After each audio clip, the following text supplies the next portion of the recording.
谢谢大家回谢北北时间，我是大叔桑，我是大叔甲。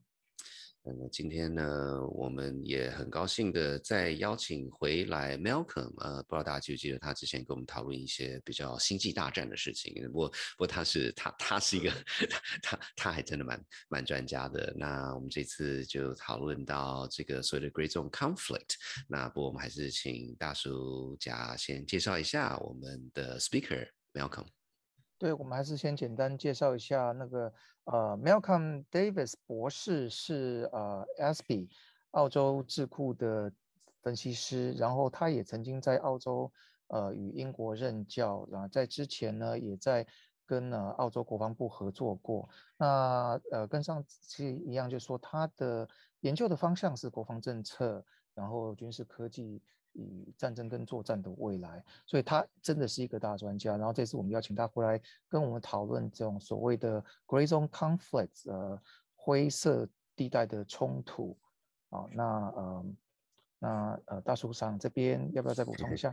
是对，很快的讲一下，就是说，当然那个主题是听 Malcolm 怎么讲。那我们所谓 Gray Zone Conflict， 就是说那种没有真的打得非常大的这个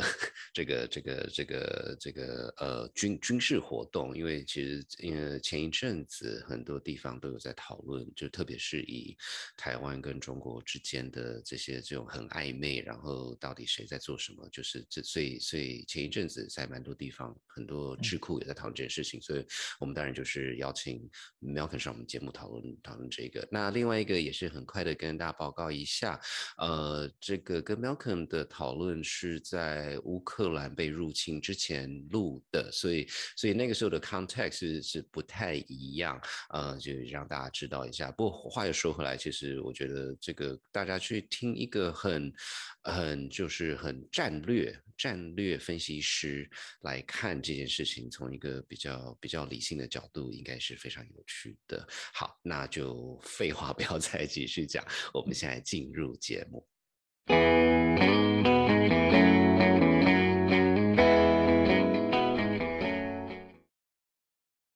Oh, hello, welcome back to our show. Uncle show. Today we are very, very happy to have Dr.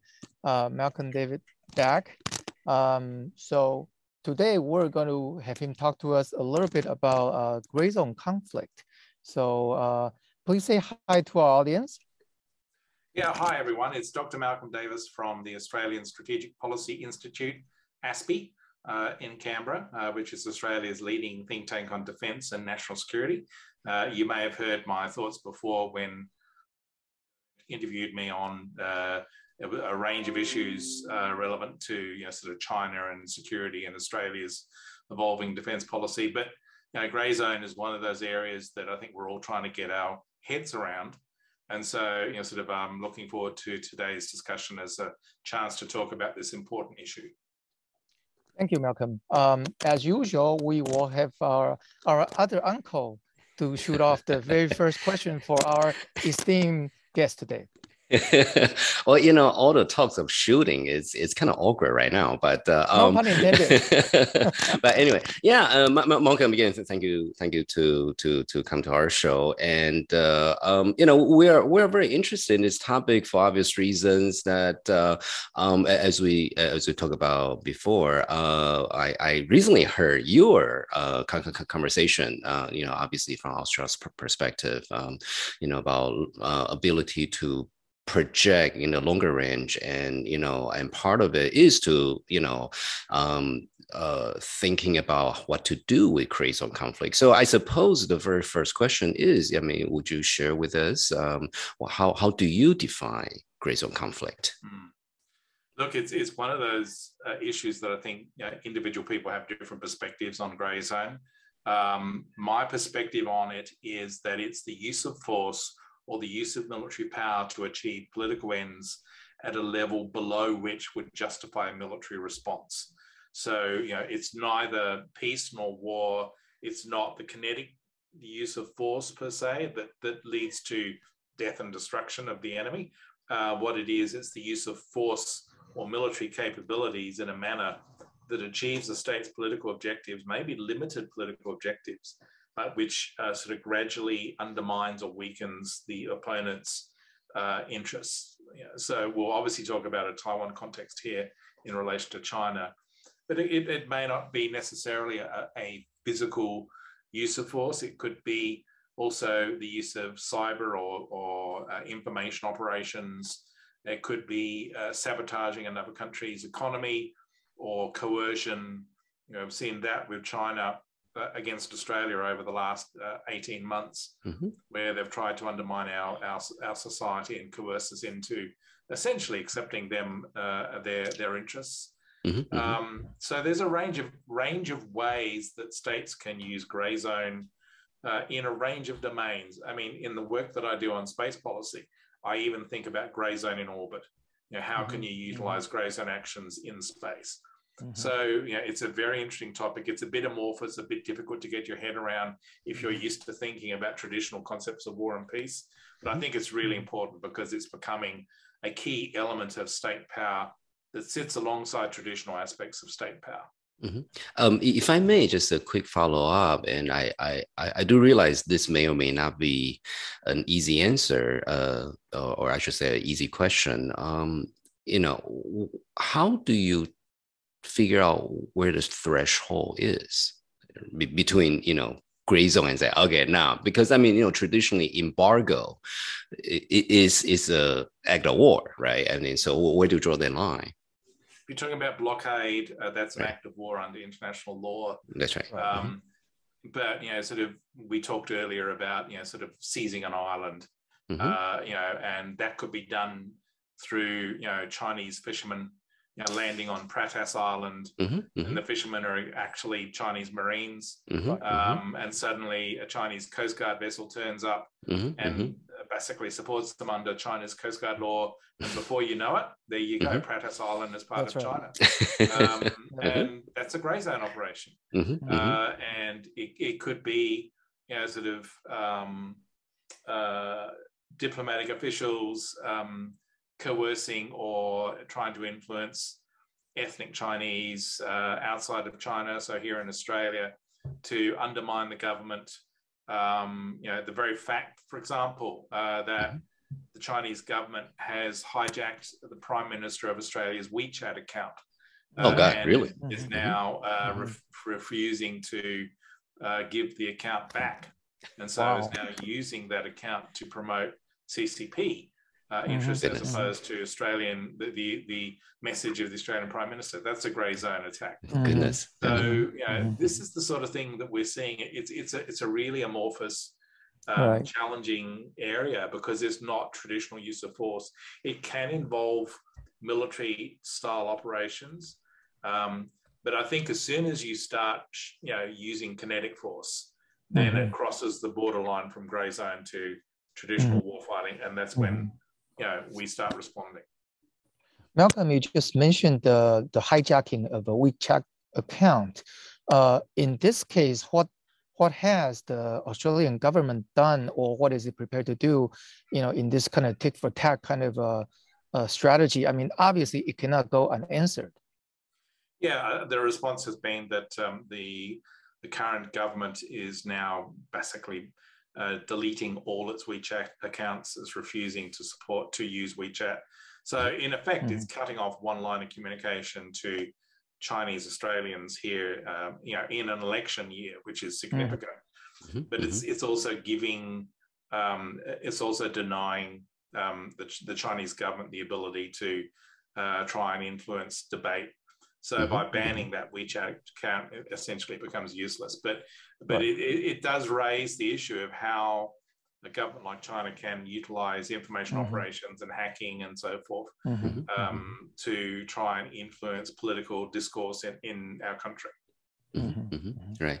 Well, and I think love to get you to comment a little bit more about, obviously in the context of it's directly directed at the government of Australia or the state of Australia, then that's obviously a direct challenge. But sort of looking further afield, as one of the leading powers in HR Pacific, how would Australia look at, potential gray zone conflict that, I'm, you use an example where the freedom navigation, right? All the, the French and the British and everybody's like, sending their ships over, just kind of make a point. I mean, what kind of things would Australia consider? It's like, okay, well, this is nuts. Yeah, look, if China, for example, declared an air defense identification zone over the entirety of the South China Sea, which, people have talked about that as the next step. They declared an ADIZ over the East China Sea, I think it was in 2013, 2014. But if they went ahead and did it over the South China Sea, what we would do is deploy ships and aircraft through that ocean. We do that now, but we would make it essentially more apparent that we're not going to accept that. So they can try a grey zone operation, try lawfare as the Chinese call it in their three warfares.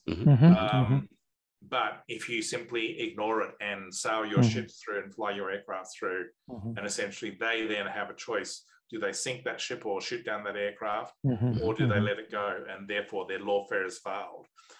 We have taken the approach with the South China Sea of doing what's known as gateway patrols, which are not quite FONOPs, they're not freedom of navigation operations, but we nevertheless fly through and sail through those waters.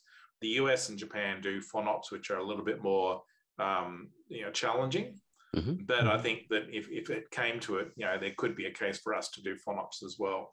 So I think you can respond to grey zone actions, and we would regard, for example, a declaration of an ADIZ over the South China Sea as very serious escalation by the Chinese, and we would have to respond to that. Right. Well, I think it's important to kind of mention, because Malcolm, you also mentioned the U.S. and Japan. A lot of these activities, it seems that ability to preempt or pre-declare, if you do this is what we would do, would be a more effective way of dealing with potential gray zone conflict. So to that extent, I mean, how important do you think sort of government level coordinations and sort of joint statements and whatnot, or are those just words and you just when it happens we'll see what happens? Yeah. Look, I think it's actually counterproductive to declare your intentions and your moves ahead of time. If you look at what's happening now with Russia and Ukraine and the US response, Biden has said, look, if the Russians go across and expand their invasion of Ukraine, well, we'll hit them with heavy sanctions and so forth. So what he's done is he's telegraphed a series of moves to the Russians, but he's not left doubt in their mind about what else he could do. And so now he's having to play catch up by suddenly deploying forces close to NATO's eastern frontier, because he's realizing the Russians just aren't scared about sanctions. Okay. So the same thing goes with China. If we look at what the Chinese might do in the South China Sea or with regards to Taiwan in coming years, if we telegraph our actions to Beijing, it's actually giving them a threshold. Basically, they know that if they do this, we'll do that, but they can operate below that threshold and get away with it. So it kind of ties our hands. So I personally think that it's actually better to keep our options close to our chest and basically make it clear that we will respond to any challenges, but we don't necessarily telegraph our moves to the other side. So it sounds to me, Malcolm, what you're suggesting is we telegraph instead of our moves, future moves, or some sort of red lines, which they can get around. Instead of doing that, we telegraph the resolve. Now, in terms of telegraphing the resolve, what are some of the concrete examples governments in the US, Australia, or even Japan could do? I mean, how do you concretely telegraph the resolve? I mean, I think Biden administration has had trouble telegraphing its resolve to the Russian counterpart. Yeah, well, look, the worst thing you can do is declare red lines, because then you invite the other side to come up and challenge you and test you. And if you don't, we saw what happened with Obama in 2014. Exactly. Use of chemical weapons in Syria. Exactly. He declared a red line and then didn't follow through. Right. I think that what you do is you, as you say, you telegraph resolve, and that could be about presence. It could, you know, so we're seeing carrier operations now in the South China Sea and around Taiwan, and those transits of ships through the Taiwan Straits, in spite of the fact that the Chinese try and stop, you know, sort of declare that you can't do that. Right. I think that demonstrates resolve. It demonstrates that you will not be coerced or bowed by Chinese wolf warrior diplomacy. And I think that's what you've got to do. You've got, whenever they push, you've got to push back, but you never preemptively push in a manner that then invites them to exploit that. Right, So it is very much about demonstrating your determination to stand firm. Obviously, if they push too far, then you push back very hard. Yeah, the grey zone is more challenging because it's a bit more amorphous. And so, you know, we talked about some of the scenarios about grey zone. And I think that this is where there needs to be more thought in Western policy circles about how we respond to these sort of amorphous grey zone actions that China could do. And I think we're going to get a lot of practice, because after the 2022 Party Congress in October, I fully expect China to start ramping up the coercive pressure against Taiwan.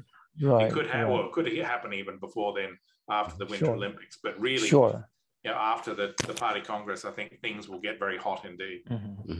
Yeah, well, it's interesting you mentioned, because we have just done a whole series about the Party Congress, because it's obviously something that everybody's watching for. And if I may, just again, sort of pushing the topic of resolve a bit more. One is, you know, I assume it goes without saying, you know, it requires a level of coordination, at least amongst the friendly governments. You know, you don't necessarily have to tell the world what's been agreed to or what has been discussed. But I think, Malcolm, again, you know, kind of referring to your prior conversation, you know, you kind of position the AUKUS agreement in the context of, you know, ability to project in a longer range. And then, so I mean, can you talk a little bit about, you know, how does that fit into the gray zone conflict scenario? You're right. You do have to coordinate. So AUKUS, the Quad, we've just had AUKMIN, where the UK and Australia have had discussions. We've recently had OSMIN with the US. We've had discussions with the South Koreans. So all of these diplomatic engagements are useful to establish basic positions.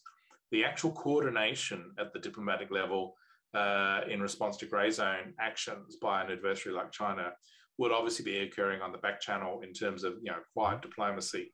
But I think, you know, to get an example of what it would look like, just take a look at what's happening now with NATO and the EU in regards to Russia and Ukraine. And I think you'll see that there's a lot of activity going on there. So I would fully expect, you know, that to happen. AUKUS, you talked about AUKUS. AUKUS is not really a defense alliance. AUKUS is a technology sharing agreement, most prominently, obviously, about the nuclear submarines, but more importantly, I think, about working together on critical and emerging technologies, quantum, cyber, space, artificial intelligence, that sort of thing, and developing more advanced strike capabilities. So really, I think where we need to take AUKUS and maybe also the Quad is a discussion on grey zone and how, you know, you can start talking to the Brits and the Americans and the Indians and the Japanese about how we coordinate on grey zone responses.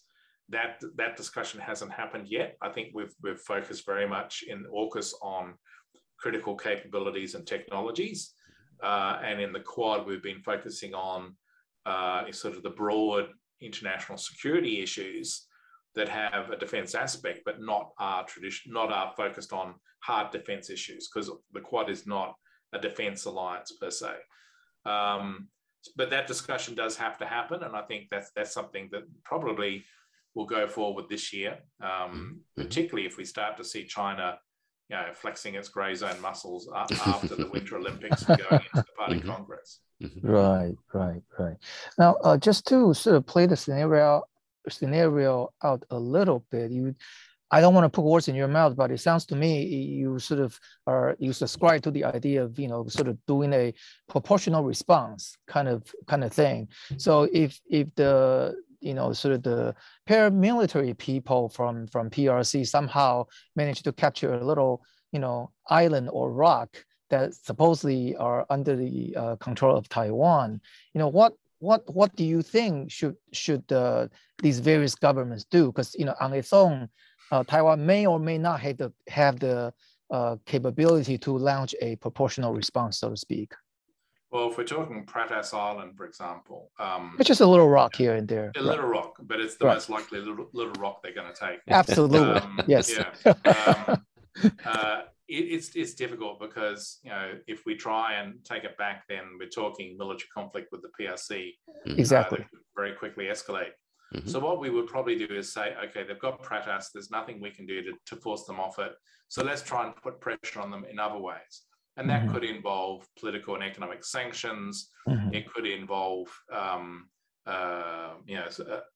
sort of a series of economic measures that would disadvantage China's economy and weaken its economy. Because after all, the CCP's grip on power is dependent on delivering continuing prosperity to the Chinese people. And that growth is already slowing.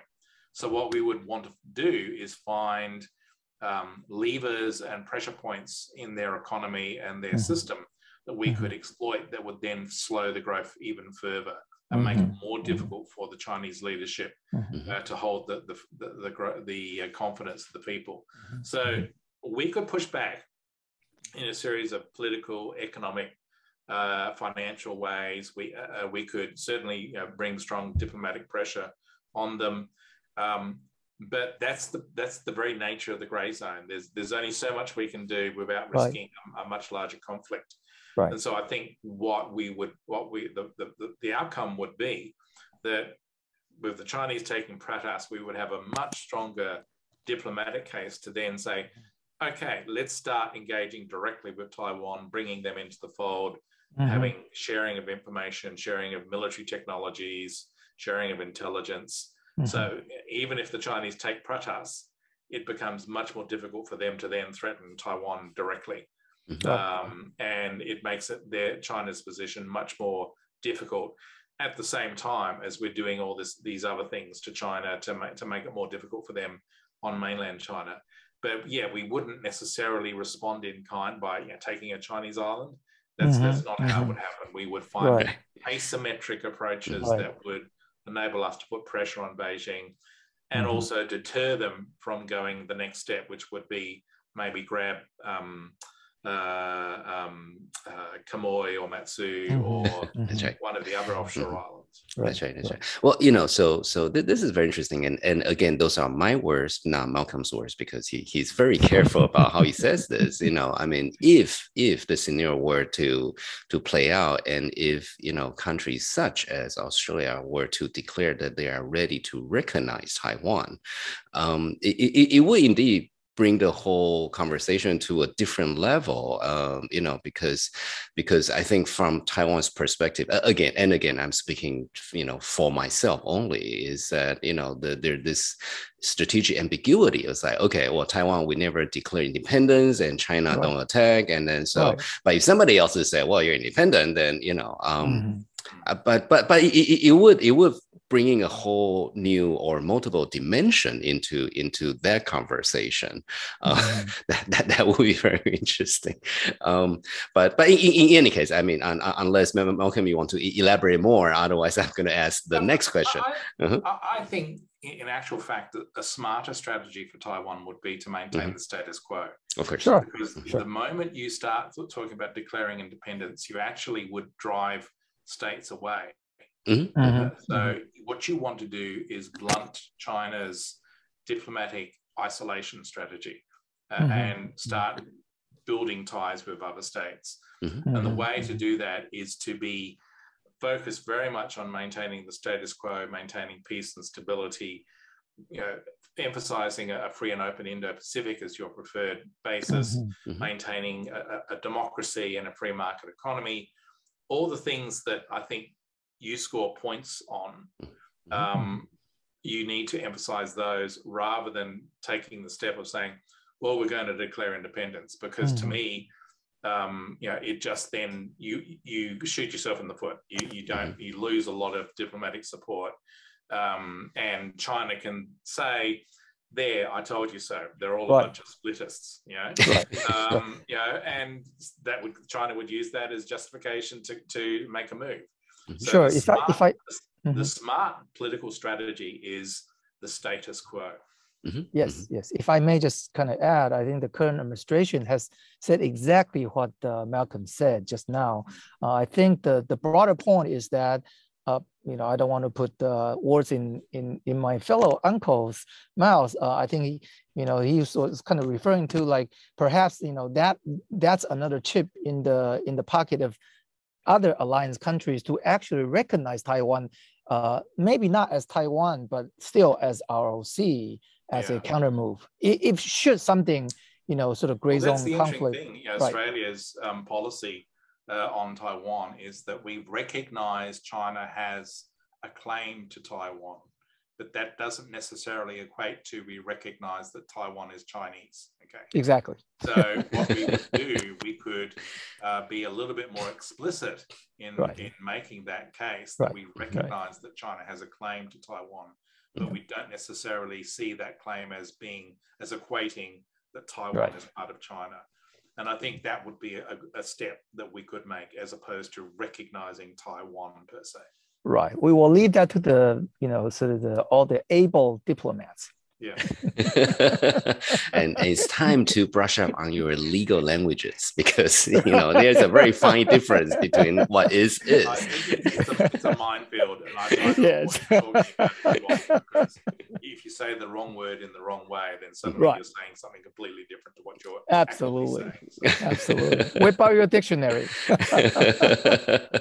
Right. Well, okay. So I think our time is coming up, but if I may ask, one final question. Just again, thank you, Malcolm. Sort of, from Australia's perspective, how all the different pieces fit together. This is obviously a much larger theater, right? It's not just between two states and whatnot. And I guess one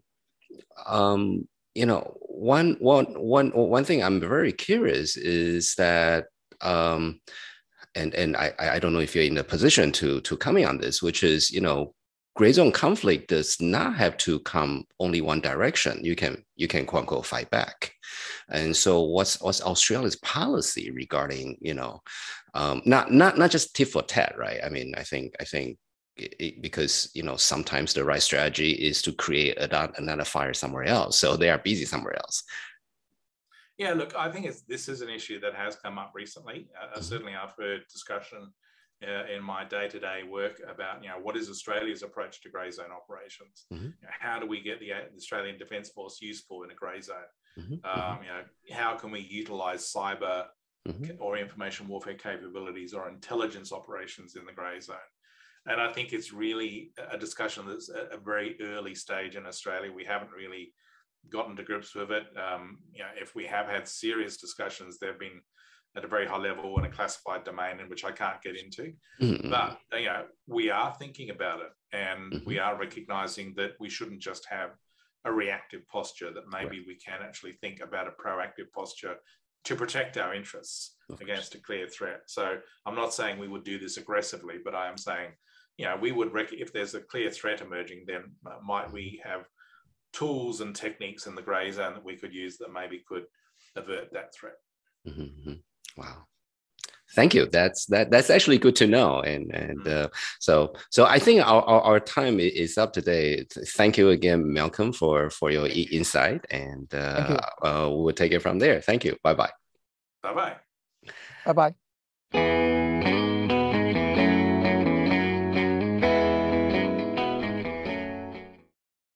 哇，非常感谢 Malcolm 跟我们这么精辟的分析，而且说实话，澳洲在特别是东亚的这个所谓的战略的一些考量上，但是这是我个人，因为是外行，所以就一直没有常常把澳洲想进来。不过很明显的，澳洲其实不管是对中国、对整个东亚的这种战略军事等等是有一些想法的，包括他们有被攻击，被中国攻击，有是，所以这太有趣了。所以那个大叔讲，你觉得我们应该这个怎么去想这件事情呢？我想就是先比较大的宏观的角度，我就说未来的这种世界这种灰色冲突可能真的是越来越多，因为政府对政府有时候想要让对方不稳定，透过的手法除了传统的军事，那当然就是现在乌克兰这种传统的军事活动永远不排除啦哦，但是从一个 ROI 投资的角度，可能就是东搓一下西搓一下，那个会比较省力，你知道吗？就是投资的回报率比较高。那其实以台湾的角度看，中国的所谓的文攻武吓啊这种的，可能习以为常。但是我在猜未来，这大家都不是省油的那种，未来的花招会越来越细腻。那就让我想到说，那从某个角度就是说，那我们台湾那个大叔桑，你觉得台湾如何准备好那种未来这种更多的这种花招，怎么个准备方法？有没有？是要买很多金条，我会开玩笑，这乱讲的角度，对，这个书上都这么说的。我觉得这件事情真的很有趣，因为当然就像大叔家讲的，这种真正打起来的话，这个就是所谓的七伤拳嘛。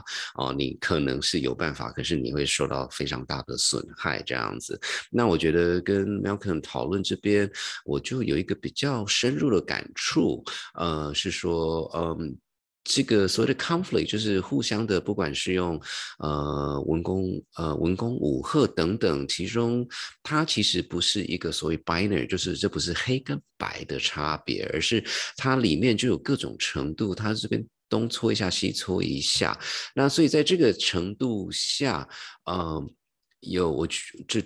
我觉得有什么可以做呢？我觉得第一个最基本盘就是把自己该做的事情做好。所以什么叫把自己该做的事情？就是你我讲一个大家就是台湾之光嘛，台积电啊，那台积电现在其实已经变成在台面上是一个很战略性的角色。可是这件事也很现实，大家想想看，台积电它就是超级优秀，它就是把它这个角色淋漓尽致的把它表现出来。我觉得这个如果连这个都做不到那其实那你反而就会变成一个黑白 binary 的选项，那个不见得是好事。是，所以还是自己的那个优点要持续那个坚持啊。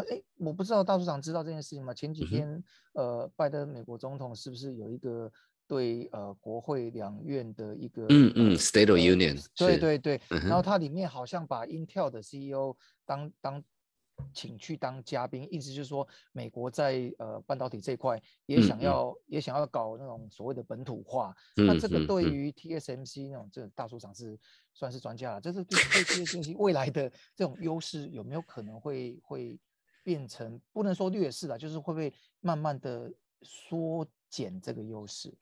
是这个问题非常好，然后呢，我当然就要打个太极拳，说这个呢，第一个我们要讨论股票，然后第二个其实说实话啦，就是说有很多操作，不要说操作，就是大家的运作等等，其实也不是我们这种外人能够看那么清楚。不过话又说回来，我觉得大叔甲有一个很好的。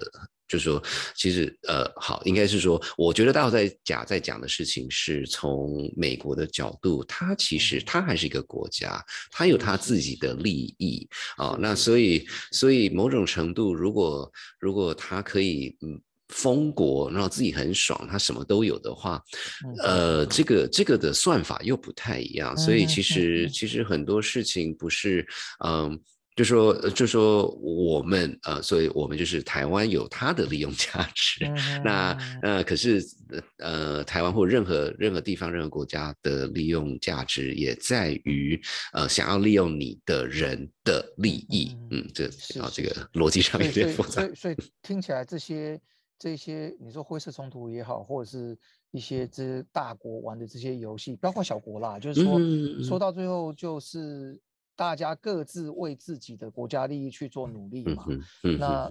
那我觉得有时候我们也不要双重标准啊，就是说那个不要说俄国搞美国就叫灰色冲突，然后美国搞俄国就叫宣扬民主，这样好像也太一面倒了。然后我们就说好了，就是中性化，就是大家为自己努力，然后说到底还是一个利益的问题。那就是说这个跟个人情感无关，对不对？我们看美国电影耶，但是美国有美国的利益，然后台湾有台湾的利益。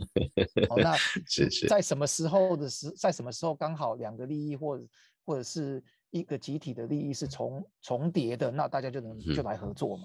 是，而且我觉得这件事情，还有一个就是这可能也是我年纪比较大了一点，才慢慢有去了解这件事情，就是说这些不管是利益，不管是之间的关系，是所谓的 multi-dimensional， 就是很多层面的，而不是说哦，我那个算盘拿出来算一算，说哦，因为我跟你合作，我可以多赚个这个1亿哦，那我就怎么样？其实赚1亿当然是重要，可是还有其他的考量，所以我觉得这件事情真的每次我越想越头大这样子。